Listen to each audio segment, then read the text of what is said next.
Hey everyone, welcome back to On Purpose, the place you come to become happier, healthier, and more healed. Today's guest is someone I've been wanting to have in this seat for God knows how many years. I'm joined by the one, the only Riz Ahmed, Academy Award-winning actor, writer, producer, and artist known for Sound of Metal, Rogue One, and The Night Of, and for bringing deeply human stories to life. Riz is currently starring in Bait. If you haven't seen it, make sure you do.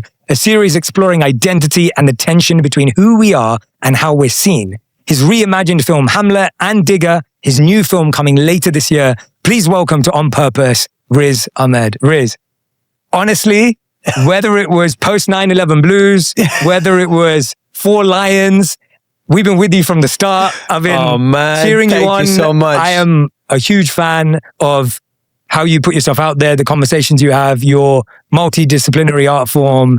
And honestly, I've been waiting for this moment, I feel like, for God, at least 7 years since I launched the show. Likewise, Jay, because I'm watching you and I've just been rooting for you from the beginning.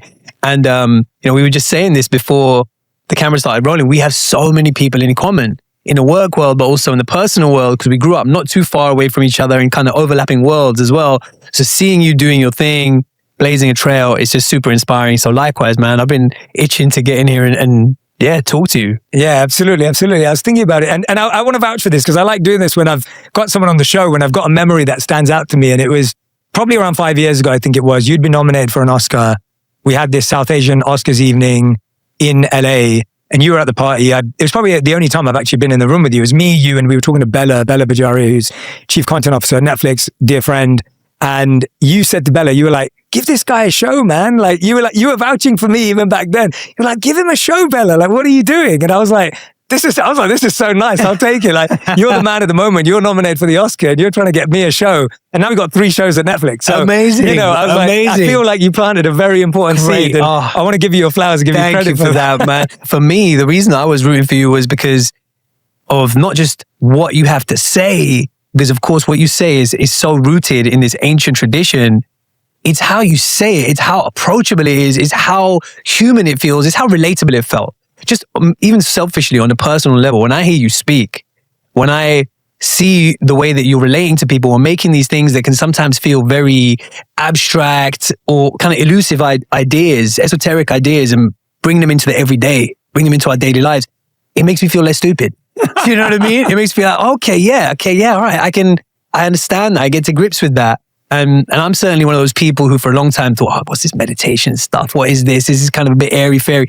And it actually became such a big part of my life for many years and changed my life in so many different ways. And it's really because of people like you making it relatable, making it human. So yeah, on a personal level, I was like, I need more Jay Shetty in my life. Do you know what I mean? Too kind, man. Thank you. That means the world. It's an incredible moment for you. I feel like you're everywhere in a good way. I feel like Bait has just pierced through the zeitgeist and the culture. I mean, 95% on Rotten Tomatoes. Unbelievable. That is ridiculous to even think about. Thank you, man. And to see the kind of conversations it started. It's not just, oh my God, you should watch this show. It's really good. It started conversations about identity, about shame, about mental health, about inner critic, about guilt, about all these things. And you see it wherever I go on my feed, whether it's TikTok or Instagram, either it's you or someone talking about the show. How does it feel to put yourself out there in such a vulnerable way? Because this story has so much of a correlation with your reality. How does it feel to put yourself out there, almost not wanting validation, and then to be validated for it? It's really interesting, isn't it? Because the whole show is about validation seeking and how it can lead us down a really dangerous path. It's very natural, it's very human. We're social animals to want that connection, want that praise, want that affirmation to be seen. But if you are purely dependent on that external validation, and you're not giving yourself that self-love, you can become completely lost. And that's what the show is about. And the show is really inspired by my own journey with that. I've been on that journey. I continue to go on that journey. I haven't fixed it. I haven't solved the equation. It's a constant battle, trying to find that self-love and not just be on a treadmill looking for it from other places. So the show is about that and about trying to get past validation. So in a weird way, when people are validating the show, I'm like, this is a trap. It's interesting. I was saying something like this to someone the other day, which is, I've never been great at receiving praise. Just now, when you were saying all these nice things about me, I was actually saying, okay, I'm here with Jay Shetty. I'm going to open my heart, try and be present and receive the good energy. But something in me, and I'm sure you've come up against this with all kinds of people. I don't know how you deal with it yourself even. something about receiving praise sometimes makes me feel uncomfortable. And so I'm trying to find that balance of not being desperate and hungry for it. You know, you can't live off a diet of this candy, of these dopamine hits of people's praise, but also just receive it and not avoid it. I can sometimes swing between those extremes. You know, there's on the one hand is Googling yourself late at night. And on the other hand, it's like going, no, it's nothing, it's rubbish. No. And so I'm just trying to find that healthy middle ground because the show's about that in a way. Yeah, no, I find that powerful because I feel like it's almost like my friend said this to me the other day and I really liked it. It's this idea of like too tight, too loose. Like sometimes you're holding yourself too tightly, like everything matters and everything's important. Yes. And then sometimes you don't hold yourself tightly at all. It's too loose and you're like, oh, nothing matters. No, it doesn't matter what anyone else says about me. And it's like, if you think about it, you're always trying to oscillate between too tight, too loose. And you're trying to find that perfect balance of like, how do I hold myself in a way I don't suffocate myself or strangle myself? But how do I hold myself in a way that I don't also just let myself go? Where nothing is important or valuable.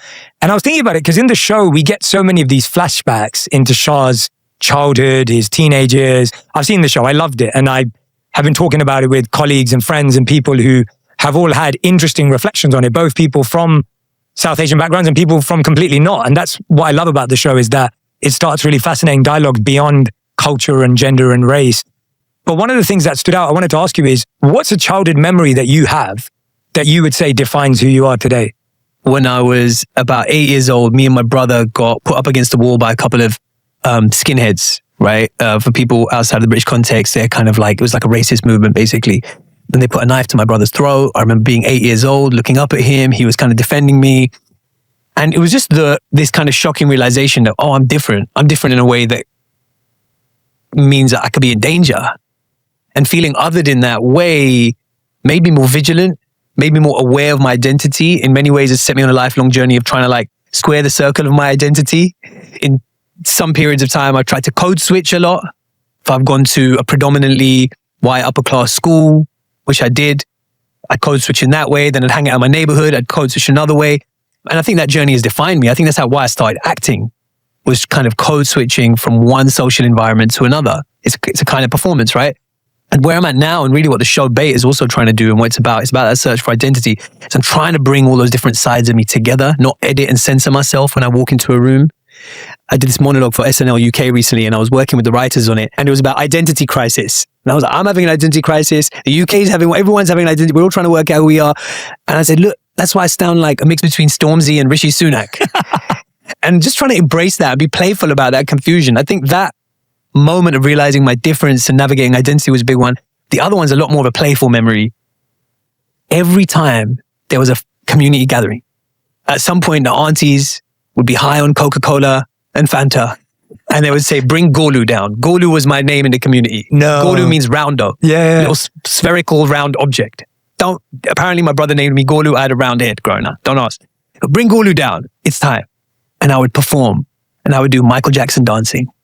And I would do like just rant. And it honestly, I'd be smashed off Coca-Cola as like a 6-year-old. Just freaking out, just throwing my limbs, you know. I just remember these rows of aunties just sat there clapping, just feel like, this is the best feeling ever. I'm just getting to express these quite wild animal movements. I mean, it looked nothing like how dancing should look. I would just basically freak out in this really expressive way and be affirmed for it. Quite strange, but I don't know if anyone else can relate to that. If any other kids out there were brought down to dance for the aunties. But I'd say the mixture of those two things, you know, self-expression and navigating identity is something that could be a bit dangerous. Those two elements, I think, have kind of really forged my whole path. And I've been exploring how those two things relate to each other my whole life. Yeah, I'm fascinated by those two memories because they, like you said, one's playful and has certain consequences with what happens with that, the validation, the praise, the applause for losing control. And then the other one is actually quite to be in that threatening place as a young man with your brother and feeling the racist implications of having that kind of interaction with someone. So many people go, I'm sure you've experienced a lot of that. 100%. When you said Golu, I was like, so I was overweight growing up. So I was bullied for that. I was bullied for the color of my skin because the area I grew up in, there weren't a lot of people of our color. And so I get it. Like I hear that, and that doesn't make it any more normal or easy or better for any of us. It's just like, no, that's what you went through. But I can also relate to the other side of the aunties. I can totally relate to everything you just said, where I'm just like, we'd be at like an event and the act had pulled out or something, and then my mom would be like, all right, you got to go on stage and save the day. And I'm like, what do you mean? Like, I haven't prepared anything. I'm not ready for this. And I'd have to figure it out. We're all out here just trying to please aunties. Literally. That's What is all up we're with trying that? to do, What man. is up with that? And the funny thing is, where I was saying this to you earlier and I saved it, but I was like, you know, like you lived the auntie's dream. Like you went to a great school. You then went to Oxford and did PPE. For anyone who doesn't know, that's the Prime Minister's degree. Like the Prime Ministers of England, I think pretty much every single one of them did PPE at Oxford as a subject. Like it is the most world-class degree could possibly do in the whole entire country. Then you go, I want to become an actor, and then you go be an actor too. I'm like, you did it. Like you did the academic dream. You did your dream. Like when you look at it from that perspective of, hey, wait a minute, I actually lived every dream here. When you look back and go, what is my dream now? Or uncovering what is Riz Ahmed's dream? Do you have anything that feels close? You know, it's so interesting hearing you say this, because I don't know if you have this, Jay. If I sit back here and I say, Jay, you've done this thing, you brought kind of mindfulness and this Eastern philosophy to like the world, you've got the world's #1 health podcast, all this kind of stuff. You're aware of those things possibly as facts, but your internal experience of it, does it really land like that? Or does it feel like a series of mistakes that went right, moments of hubris that went wrong, a journey that's constantly unfolding that you're not quite in control of? And in many ways, like you don't stop to like breathe it, but maybe I'm sure you stop to breathe all the time. So you stop to kind of really check out that perspective. But when you're saying these things about kind of living the dream or whatever, I guess I don't see it like that. I feel very grateful for my journey. And maybe the reason why I don't see it like that is I realize that all these kind of external markers of achievement, they don't really land. They don't really land in the way you think they will. The award, the round of applause, these fleeting moments, these moments of kind of these dopamine hits, those moments of the little kid dancing in front of the aunties, being handed another cup of Coca-Cola in a round of applause, and those moments, they feel nice, they feel good, but they're very, very fleeting. They don't nourish you on a soul level, those external things. I think what we're searching for as artists, as storytellers, as actors, but really any of us, is a sense of flow. You know that moment when you forget yourself? Mm-hmm. It's that feeling when you're not literally self-conscious. And you talk about this so much, right? And there's this feeling of connection to all things and all people. And every now and again, in a fleeting moment, whether you're lost in a jigsaw puzzle you love, or a video game, or on stage performing, or in a conversation, playing with your kid, you forget yourself. And that's the thing I'm chasing. Mm. It's trying to live in that as much as possible, both in my art and in my life. I want to try and just find a way of just living as close as possible to that pocket, rather than these milestones and these trophies and these things of achievement. Of course, we all have an ego. We need one. I'm still setting goals. I'm still setting targets. We're still living in this world. But I realized in a weird way, having achieved some of those things, having ticked some of those boxes, doesn't feed your soul in the way you think it will. It makes so much sense, because I think as humans, we're only good at living in the two extremes. So one is life is all about goals. It's about the milestone. It's about winning. And I want to get there. And then the other option is, none of that matters. I've just got to be. And really it's all in the middle somewhere, like you're saying, which is I need to have goals and I need to know where I'm going. But I know that that's not the thing that's going to feed my soul or make me feel full. I've been just thinking about this a lot lately, because I talk about these things and I practice these things, but then you meet someone who does it better than you, more naturally, more effortlessly, and you go, you're talking about me, Jay? Yeah, I was talking about you, Riz. I was like, thank you. I was talking about one of my friends who's like, she can make, like, if she saw a beautiful colored flower on the side of a road, she would stop and grab them and feel like someone just gave her $1 million. Oh, amazing. And it sounds ridiculous to say it, but having watched her do that, I'm just like, that's what I want. Like to be able to turn that really ordinary, simple moment into feeling like it's the most and we see this in kids. I know you're a dad too. It's like, you see this in kids when you watch a kid just marvel at something. And they're lost in the moment. You know, there's that classic stereotypical thing of like, I'm trying to get everyone out of the house. Put on your shoes because we've got somewhere to be. Milestone, objective, achievement, goal. And the kid is like playing with the Velcro on the shoes. And it's that. Yeah. That's the thing. That's what it's all about. It's this moment. What you're saying kind of reminds me of, obviously there's that cliche, it's not the destination, it's the journey. But I think you need to set the destination so that you get to experience the journey. And that's what I'm talking about. It's like, you can aim to achieve XYZ. Just know that XYZ isn't going to be the juice. The juice is going to be that feeling of flow that if you're lucky, you might feel trying to get there. You know, the love that we've got on Bait was overwhelming for me in a way because it was so personal, because it was drawn from all my insecurities and neuroses in such a personal place. Not because I'm trying to do something that's all about me, but actually because I think those feelings are universal. Mm-hmm. I was just saying to my wife, it's like, should I be enjoying that more? Should it be landing more? And that's when I realized, like, it's actually the reward was the process of making it, was the process of reaching inside to a vulnerable place and kind of offering it up. There's that moment of offering, is that moment of letting go. There's this sample at the start of a J. Cole track called The Climb Back. The track's called The Climb Back, and I think it's a sample from a very old audiobook called The Tao of Leadership. Mm-hmm. And it says, you need to ask yourself, why are you doing this work? Is it to get or is it to let go? Mm. That's it. When you're reaching inside to share something and it's an offering, that is the reward, man. That feeling of lightness, that expansiveness, the things you get back from it, they're nice, but it's never going to be the juice like that letting go was. So I'm trying to making my peace with that now. That's huge though, to even be attempting to do that, because it's so easy to stay on the hamster wheel. It's almost easier to just keep producing, keep building, keep putting out, keep doing that thing. You had this great line. I think you said it in one of the interviews, and it's in the themes of Bait. It's even in, I believe it might even be in the show, but you said like, life just feels like one big audition. And I wanted to ask you about that. I think it's such a great line because I think people are exhausted feeling like their life just feels like one big audition. Big time. And we see obviously your character, Charlie Teef, like he's going for an actual audition, but then his life turns into pretending like everything has to be about that moment and he has to be that character in his normal life. And I think we do that to ourselves. Is it possible to live as if life is not an audition? Yeah, that is really the central idea of the show. That's why the show is based around an audition. It's not really a show about being an actor. Yeah. It's about this. We always feel like we are all auditioning. And that's because I think of social media to a considerable extent, the attention economy that we all exist in, that our value is about our visibility. And so we're all constantly performing this version of ourselves that we think we should be, that we think people want us to be. And that's true on your LinkedIn profile, on a Zoom call, on your social media, just as it is for an actor, right? Like, here's the script. I have to behave like a more desirable, put together, successful version of myself, but actually I can't make sense of this script of life and I'm having a panic attack. And so how do you switch that off?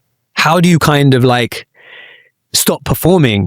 I think it's really interesting because you could say, well, you know what? It's about being really vulnerable. It's about embracing your messiness. You can also get into like performative vulnerability. I think so much of it isn't about what you do. It's about why you're doing it and how you're doing it. And I have to be honest, at least for myself, like I've never gotten to a point where I feel like I've cracked this. But I have some days, some afternoons where I just feel like it's not about me. Yeah. I've forgotten myself. I'm in that sense of flow.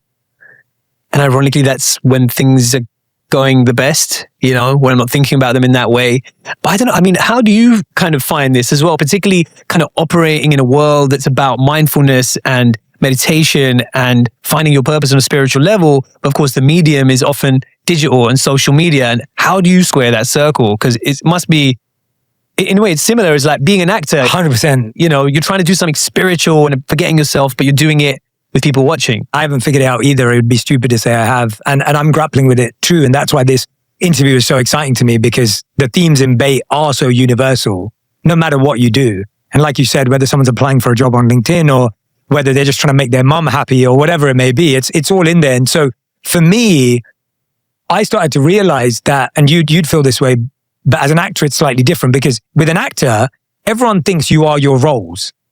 So, right, like if someone meets Chris Hemsworth, they think he's Thor. And like, they think they're getting a picture. Get the hammer out, man. Yeah, they think they're getting a picture with Thor. If you see Robert Downey Jr., you think you're with Iron Man. Like that's wow. you know, Tony Stark. Like that's who you're in love with. You don't know who Robert Downey Jr. is. Same as Riz Ahmed. Whereas for you, the public and private self, there's an authenticity, there's a coherence to it. Yes, there is, in the sense of, yes, I do this in real life and I do it online, but I'm also a complete human being with lots of other desires and lots of other complexities. So like what I try and do as much as I can, which helps me more than helps anyone else, is like, I try not to say anything profound when I'm around people because it's People come over for a dinner party. They're expecting Jay's going to be dropping some gems. And I'm like literally the plainest. You're like, just Man United scores. Yeah, exactly. I would literally start talking about football because all I'm trying to do is like, I don't want to play up to the caricature of what I think I've become. It's like a comedian that just thinks they have to be funny all the time. So I can feel like, oh God, I've just got to be, everything that comes out of my mouth has to be profound. And not only is that not realistic, it's not possible. I'm a normal person. Like not everything I say is like deep and life-changing. And I don't even want to be that. So it's this fascinating thing that I'm always dealing with. If it makes you feel better, Jay, the time we've spent, have you always felt to me to be very superficial? Thank you, man. Very shallow. I know that's what you want to hear, yeah. But yeah, so I think my point is I'm always, in one sense, compensating for that by creating moments of breaking the image. You know, somebody said something really interesting to me that in a way inspired the whole show of Bait, right? It was this one thing was this feeling of life for all of us feels like an audition. And the other thing was the distance between your public and private self is the amount of shame that you carry. The distance between how you want to be seen or how people see you and who you are when no one's watching. That performance that we are all living in, that's a measurement of shame. And I was like, I want to do something in that spot. And for me, in that space between those two versions of yourself, that space really started opening up for me a lot about 10 years ago. When I started to become more known in America, doing some work here and doing things like Star Wars, that is when it just felt so at odds. You know, the perception and the reality couldn't be more different. And that's something that's stressful, absurd, but also kind of funny. And so I wanted to kind of liberate myself of that shame, hopefully invite other people to liberate themselves of that shame as well by actually trying to collapse that distance between the public and private self. So I'm always an actor. What if I make a show that's taking all my vulnerabilities and neuroses and laugh about them and put them out there? And there's so much in the show that's really directly from my upbringing. There's that skinhead moment. A version of it. I had a panic attack once when I was supporting Wu-Tang Clan in concert at Kentish Town Forum in North London. We refilmed me having a panic attack at Kentish Town Forum. I said, I want to do the same place. I want to burst out into the same alleyway and have the same panic attack there.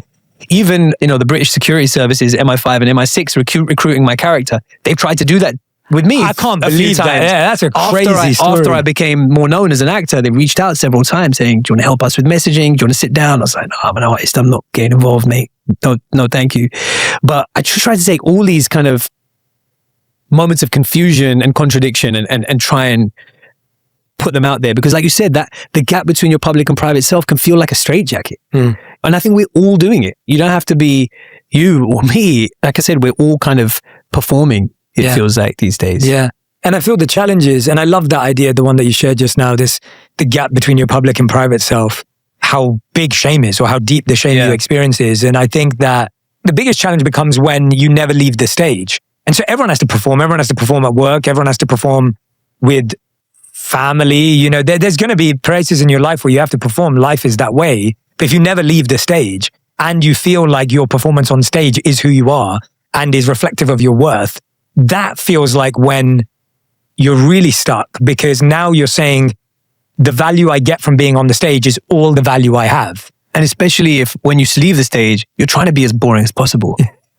Do you know what I'm trying to say? Yeah. You're trying to be as imperfect as possible. What is love? What is your safe place? What are your safe relationships? They're the place where you don't have to perform, where you get to be the messy, chaotic, neurotic, boring version of yourself. And so these weird things happen. It's like the place of love and safety is a place where, and it should be like this, my cousins, they laugh about what I do. You are friends with one of my cousins, right? Yeah. And we played football together like 15 years ago. Exactly, right? But what I think I love about that WhatsApp group with my cousins is when I got nominated for an Oscar for acting, one of my cousins genuinely was like, okay, cool. Like, what is that a big deal? Is that like when I won Regional Employee of the Month? I was about to say like, well, no, it's not like winning Regional Employee. And another cousin came in and went, no, it's not like that because you actually won that award. Regional Employee of the Month. He didn't win. Oh, wow. And that's healthy. That's good. Do you know what I mean? To have your safe place be one where those things don't matter, where the performance is immaterial, but it can be lopsided, right? It's what people get addicted to being out there and getting a pat on the back. Not only are we trying to be liked or validated, it's like what bait again is set up for is trying to be something you're not. So obviously your character's trying to become the next James Bond, and it's not really about Bond. It's this idea of I'm trying to be something I'm not. And I think that is even more difficult than just trying to be liked, because before there's one version of you trying to be liked for who you are, and now you're trying to be liked for someone you'll never be.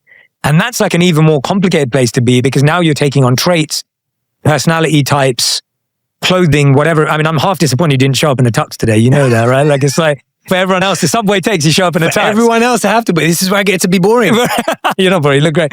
But yeah, it's like, but that idea of trying to be someone we're not, I find that to be like the golden handcuffs, the drug of society, where I remember when I left the monastery and I started working in the corporate world just to pay the bills and survive.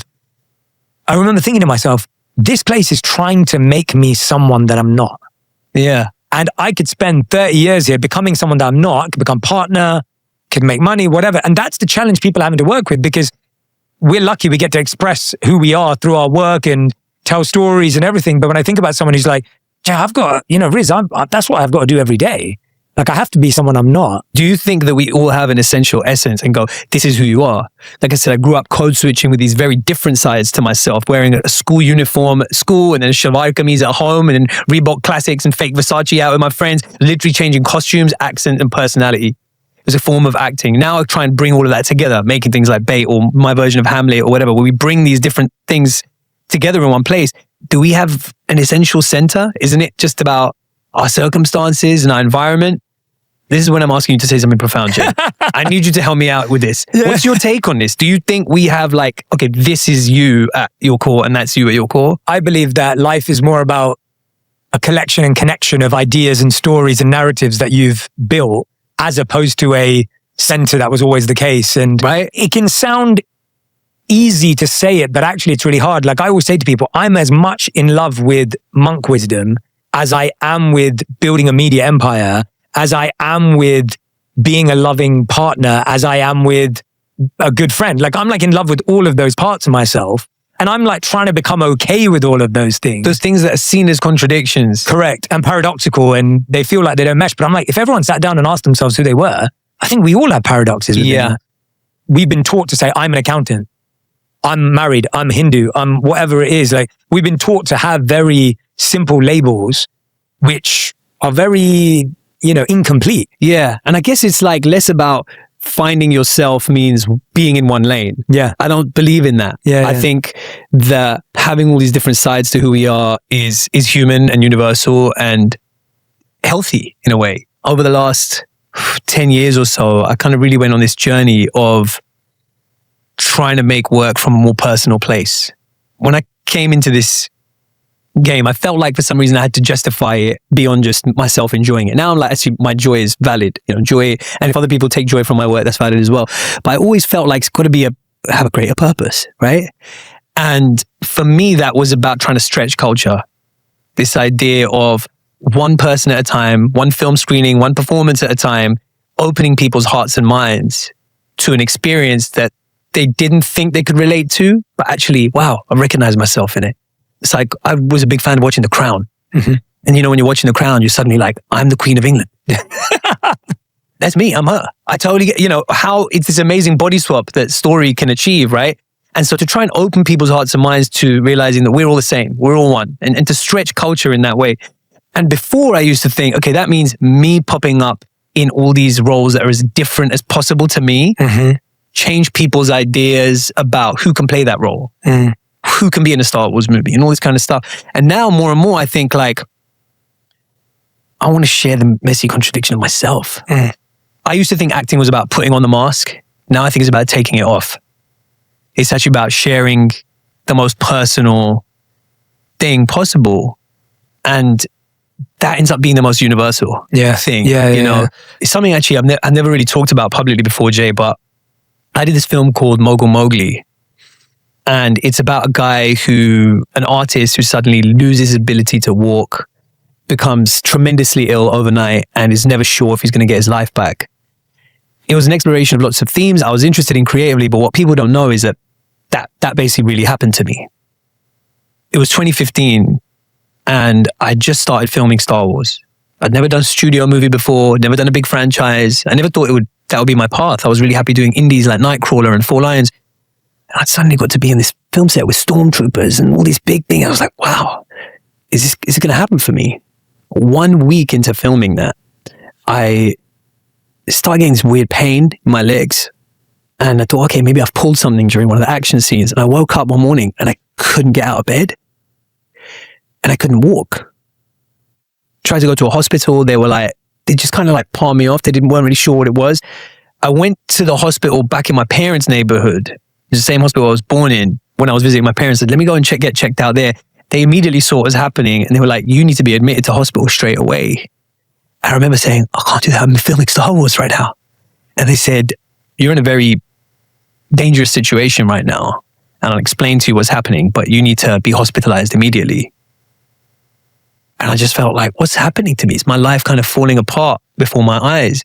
I ended up spending 2.5 months in hospital. I was unable to walk. I went down to just under 50 kilos. Wow. 100 pounds, I couldn't lift my arms. I couldn't walk. I was kind of going to a stroke gym every day. A weird thing happens when your life falls apart like that. When you're confronted with your complete lack of control, it's really humbling. You realize if I don't even control my own body, then maybe everything that I do have is a gift. And I remember being in hospital. Forget going back to film the rest of Star Wars. Forget having a career, ever being able to walk again. I remember being sat there and seeing like a pigeon sat on the windowsill of this NHS hospital and being almost moved to tears by its beauty. It sounds crazy, but maybe you can relate to what I'm saying, where you're just like, man, I did nothing to deserve that pigeon coming to visit me. I get to see it up close. Pigeons are actually amazing. They're like a little bit green and red, and you're seeing the sunlight shine off of it. This thing that I'd taken for granted, I was just absolutely blown away by this animal, this wild animal that was there. And I felt this sense of such humility and gratitude. And I've always believed ever since then, it's when you're brought to your knees that you're halfway towards praying. It brings you closer to the love in the universe. And I went on a real journey, and that's when I kind of really started meditating in earnest. I had this kind of crazy journey where I had to kind of almost grieve and let go of my life the way I thought it would be. And it was almost like I felt like God or the universe was saying, all this stuff that you want, it's like happening for you now, right? Make sure you appreciate it. Don't take it for granted. I was being taught gratitude just before being given the gift. My friends had texted me like, bro, I've just seen the Star Wars photos, man. Like, you're going to be in Star Wars. Yeah. I'm in a hospital desperately trying to get the nurse's attention because I can't get up to go to the toilet and I don't want to wet the bed. My life is just, it couldn't be more different to what people are perceiving it to be. Something about that experience made me want to start telling work from a personal place. And the reason for that is that I felt a lot of shame around it. I felt a deep sense of shame. And, I've never really talked about it publicly even now, but for anyone else going through that right now, I wanted to kind of share that and offer that as an experience, because I felt this kind of weird shame, and I felt this critical inner voice coming out that was like, you deserve this. This is what you should be. You thought you belonged up here? Nah, you're getting straight back down. This is your fate. How dare you think you could be happy, you have the things you want. And all this shame and all this kind of like, this really venomous voice was coming out. And I was like, actually, this is the thing that's killing me. The only way to heal myself of that voice is by owning it, is owning my experience, losing the shame around my experience, losing my shame around who I am. That's what Mogul Mowgli's about. That's what Bait is about. Because I believe, what happened to me was a kind of autoimmune condition, right? An autoimmune condition is when the body attacks itself. And I know we're both big fans of that book, The Body Keeps the Score. It was my belief that I was at war with myself, that my critical inner voice was so out of control. I was always attacking myself, beating myself over the stick so much that in a way my body had turned on itself. I mean, I told this story jokingly before about what I'm about to tell you, which is 2 years after I'd finished filming The Night Of, I'd still get up in the middle of the night, go to the bathroom and start running scenes again. The show has come out. I've won an Emmy for this role. It's done. Like, I should have moved on with my life, but still in the back of my head, it's like, not good enough. You're not good enough. That's embarrassing. How you think that was good? Get back up there. Do it again. Wow. So I had this voice in me, and it is my belief that critical inner voice led me to that hospital bed, and I had to look it in the eye and say, no more shame, man. No more shame. I'm going to own this. I'm going to create work from this. And that's what Sound of Metal was. That's where Mogul Mowgli was, coming from that direct experience. And the universe brought me Sound of Metal, which was also about an artist going through a health crisis. And I was like, no, you're not done with it. You got to go back there. You got to make work from this place. Yeah, man, I have long, deep history with this critical voice and this shame. And I really think it can kill you, man. It's not something that I'm done with. But I think that critical inner voice, he's not the guy on the megaphone, but he's a guy who's always going to be at the party. If I'm lucky, he's at the corner of the party. As hard as it may be, talk to me about the lowest moment, the worst day of going through that time in hospital, because those are the moments that we all have experienced rock bottom, but those are the moments you never hear people talk about because they're scary. Yeah. And I feel like when I'm hearing you talk about that, I'm like, it sounds like you were dealing with a lot. For something mental to become physically that debilitating when you're a fit young man, healthy man in general, like that means there was a real war within yourself, as you rightly said it. Talk to me as much as you can about that. I was alone at night in the hospital, and they were pumping me full of a lot of steroids intravenously, and steroids keep you up, right? And I couldn't sleep, and I just felt completely alone. Whatever was going on with me, it was resistant to treatment. So I got a tiny bit better, and then it was going south, and I started sensing that maybe it might be affecting my heart, and it might be affecting my ability to breathe, and it was affecting my ability to swallow. I remember this because the people on the set of Star Wars, God bless them, they carried on sending me food to the hospital, and I was having trouble swallowing it, and I was like, am I going to make my way out of this? Am I going to die here? Is what I started asking myself. And I started talking to God. And I remember that rock bottom moment. Again, like I said, when you're brought to your knees, it's when you're halfway to praying. It was that moment of total helplessness that I started talking to God, and I said, if you please give me a chance, if you please let me live, I promise you, as much as I can, I will give.